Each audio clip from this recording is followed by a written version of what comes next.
Qabilatul Jamalul Lail. Oh, matahari terang cantik. Oh, wah.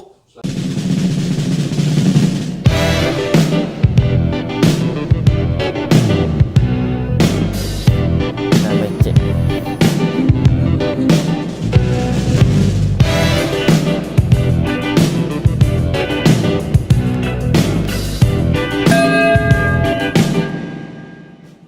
Assalamualaikum warahmatullahi wabarakatuh dan selamat kembali ke channel Hey Paduka Wali dan juga channel TikTok saya Republic of Simpang. Konten pada kali ini adalah konten yang berkolaborasi dengan channel di Tuan Saif Jamalul Lail melalui channel dia ialah channel Saif J.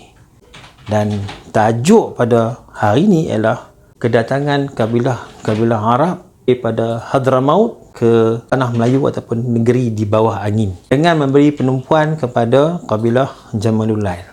Pasal apa kabilah Jamalul Lail?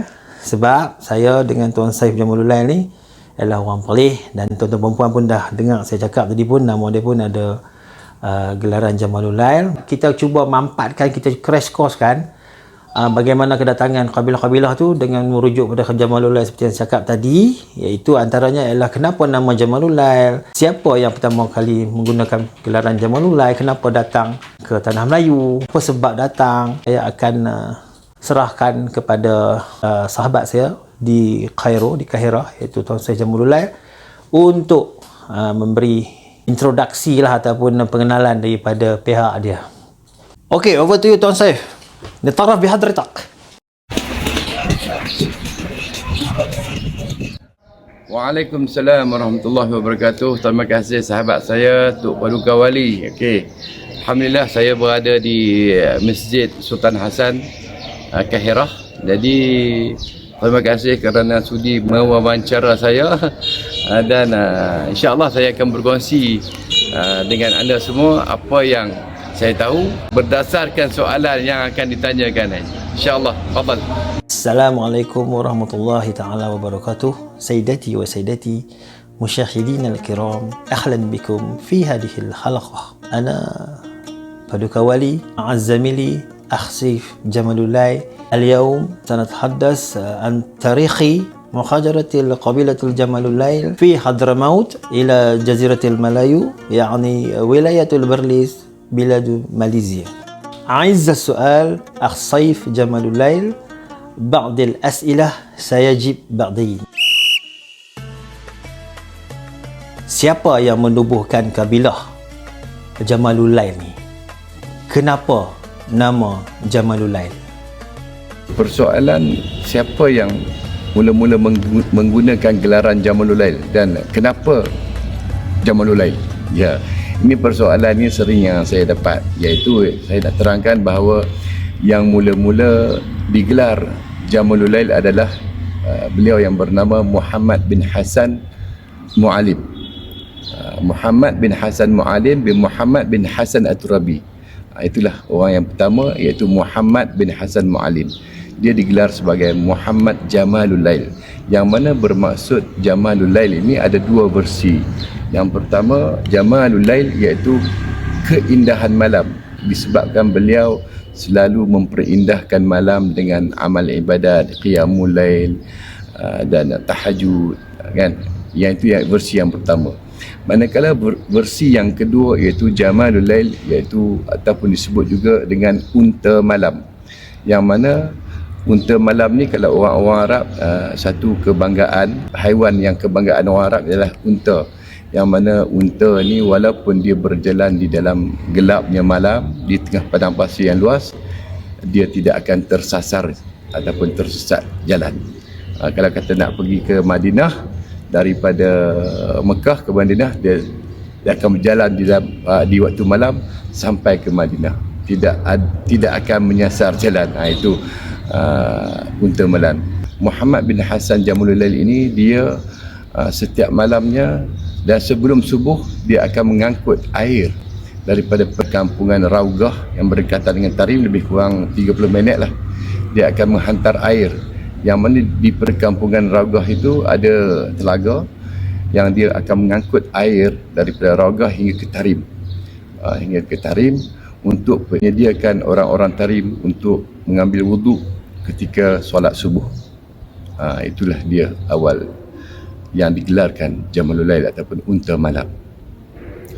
Dan juga Muhammad Jamalul Lail ini dia lahir sekitar 770 Hijrah dan dia wafat pada 845 Hijrah, lebih kurang 600 tahun yang lalu lah. Itu tahun Hijrah, manakala kalau tahun Masihi lebih kurang 1442 Masihi, lebih kurang gitulah. Ketika kalau ikut tahun ni Masihi lebih kurang 580 tahun yang lalu. Dan masjid ini juga yang saya duduk di sini, iaitu Masjid Sultan Muayyad, lebih kurang dibangunkan 600 tahun yang lalu masjid ini. Apakah yang paling awal sekali kabilah Jamalul Lail ni keluar daripada Hadramaut menuju ke Kepulauan Melayu ni, dan di mana mereka mula bertapak, bermustatin ataupun transit? Yang paling awal adalah trip gelombang yang pertama, iaitu Wali-Wali Songo lah. Itu antara gelombang yang pertama. Jadi para habaib yang terkemudian ini ada gelombang kedua, ada gelombang ketiga. Jadi Jamalul Lail ini mungkin gelombang yang keempat. Gelombang pertama dan kedua tu mungkin ketika mana para habaib datang mengislamkan Sultan Melaka, iaitu Parameswara, yang dia masuk Islam, dan kemudian agama ini tersebar sehingga ke utara. Kenapa mereka memilih Kepulauan Melayu ataupun Tanah Melayu? Kenapa Kepulauan Melayu? Disebabkan ada saya terbaca di dalam satu artikel yang mana pengkajinya adalah Profesor Syed Naguib Al-Attas, menceritakan ada tercatat di dalam hikayat Raja-Raja Pasai, menceritakan ada hadis Nabi. Saya tidak pasti sama ada hadis itu sahih ataupun tidak, wallahu a'lam. Jadi mengatakan Rasulullah SAW pernah menyuruh sahabat-sahabat baginda Nabi SAW supaya berdakwah ke satu negeri yang di bawah angin, iaitu negeri Samudra Pasai. Dan kemungkinan juga para Ahlul Bait ini berkeyakinan bahawa negeri Samudra Pasai itu adalah Nusantara ini. Wallahu alam, itu yang saya agaklah. Dulu ketika kedatangan para sahadah ataupun Ahlul Bait Nabi SAW ini daripada Bani Alawi, mereka daripada Hadramaut itu diatur oleh munsib. Munsib ni maksud dia orang yang ketua puak, ketua kabilah yang menjaga seluruh Alawiyin ataupun para sahadah ni. Dialah akan menunjuk kamu pergi, kamu pergi untuk misi dakwah mereka.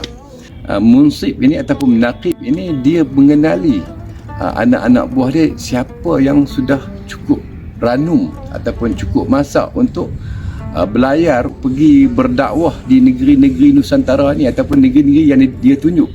Jadi khususnya para Alawiyin ini banyak di Nusantara lah, di Indonesia, Palembang, Aceh dan Kepulauan Melayu ini. Jadi munsib ini dia akan menyuruh anak-anak buah dia pergi ikut trip by trip, tidak semua, mengikut kesesuaian zaman ketika itu. Itulah tugas munsib tadi. Yang pertama dulu munsib adalah Al-Imam Umar Muhdar, pernah menjadi munsib. Kemudian tu Muhammad Jamalul Lail juga pernah diangkat menjadi munsib, tapi beliau menolak dan beliau menyerahkan kepada Abu Bakar Al-Idrus, disebabkan alasannya sebab dia dah tua dah. Jadi itulah tugas munsib, akan mengarahkan anak-anak buah dia untuk turun berdakwah, dan dia tahu masak ataupun matangnya anak buah itu untuk berdakwah. Dan biasanya mereka datang ke Nusantara ni tidak membawa isteri. So mereka datang seorang-seorang ataupun berkumpulan semua laki-laki, dan mereka akan berkahwin dengan pribumi ataupun kebiasaannya awal-awal kedatangan dulu mereka berkahwin dengan anak-anak sultan, anak-anak raja. Itulah cara dakwah mereka. Mereka akan mengahwini puteri-puteri kerajaan untuk mempercepatkan proses Islamisasi itu menyerap ke dalam masyarakat. Apabila Nabi SAW berkata agama rakyat itu terletak kepada pemimpin, jadi apabila pemimpin itu Islam, maka rakyat dia akan Islam. Itulah cara kaedah ataupun uslub dakwah para habaib yang datang ke Nusantara itu. Adik menghadap tuanku. Dari mana kau Tuan hamba datang Maulana? Ampun tuanku. Patik berasal dari tanah Arab. Tapi sudah lama Patik berdagang ke negeri Hindustan dan di lain-lain kawasan di Pulau Andalas ini tuan. Biasa diberitahu Tuan hamba bersakuan ganjil di tepi pantai tadi. Apa betul ke begitu? Ampun tuan. Pada pandangan orang memanglah ganjil. Patik cuma menunaikan fardu sembahyang. Satu daripada rukun Islam yang diwajibkan ke atas Patik tuan. Islam? Ada berapa kabilah ataupun kabilah-kabilah Arab ni yang keluar daripada Hadramaut menuju ke Kepulauan Melayu ataupun negeri di bawah angin ni?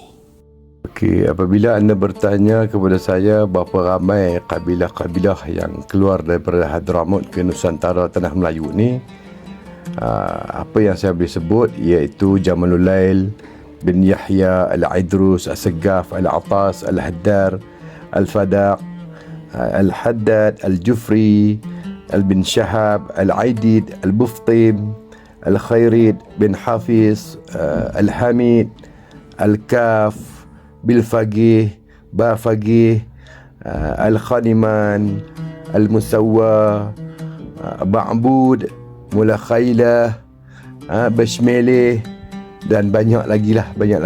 Hampir kalau tidak salah saya dalam 200 kabilah, dan ada nama-nama kabilah yang tak pernah kita dengar.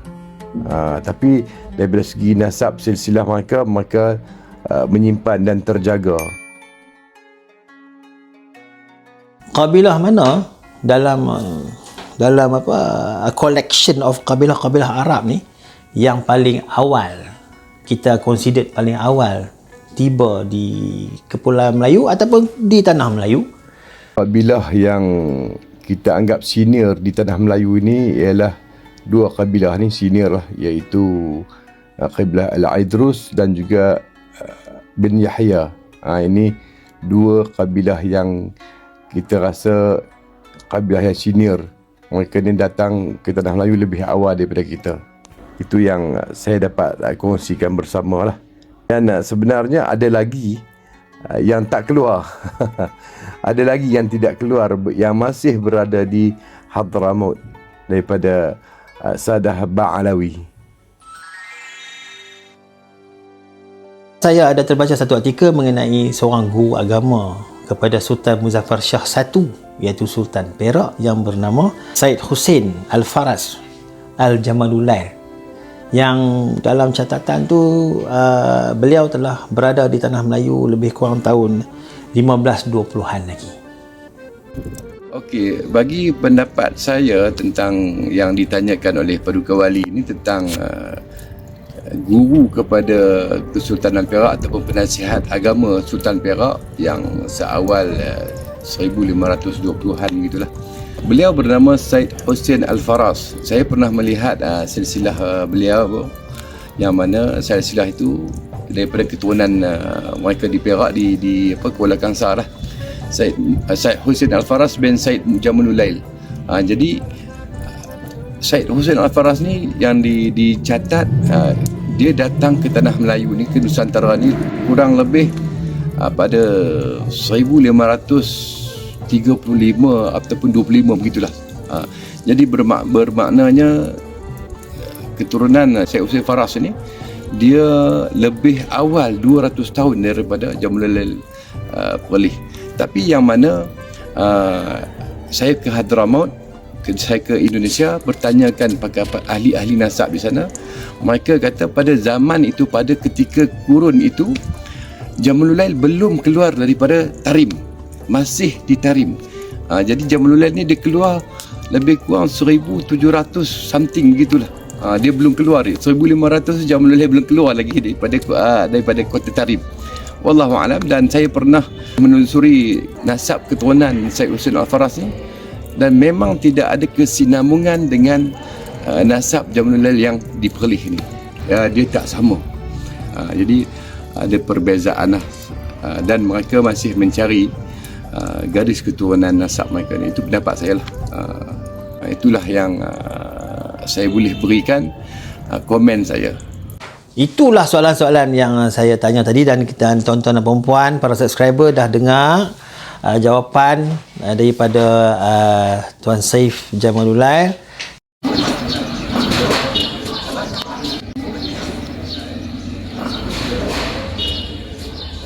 Terima kasih banyak-banyak di atas kesudian mewawancara saya. Jadi insya-Allah mudah-mudahan dengan jawapan yang saya beri itu dapat sedikit sebanyak berkongsi info yang ada pada kita hari ini. Mudah-mudahan ia satu manfaat berguna, insya-Allah. Baik, Assalamualaikum warahmatullahi wabarakatuh. Mengucapkan ribuan terima kasih kepada Tuan Saif Jamalul Lail yang bekerjasama dan kolaborasi dengan saya untuk menghasilkan video ini. Dan jangan lupa subscribe channel saya, channel Hey Paduka Wali, channel Saif J milik Tuan Saif Jamalul Lail sendiri, dan juga channel Republic of Simpang dalam TikTok saya. Saya merakamkan penghargaan kepada sahabat saya juga, iaitu Muhammad Nizam Abdul Ghani, yang memberi khidmat nasihat sepanjang pembikinan video ini, khususnya daripada segi mengajar saya cakap Arab. Dan juga bilik ni pun bilik dia. Sampai jumpa lagi. Assalamualaikum warahmatullahi wabarakatuh. Jangan lupa like dan subscribe. Hey Paduka Wali.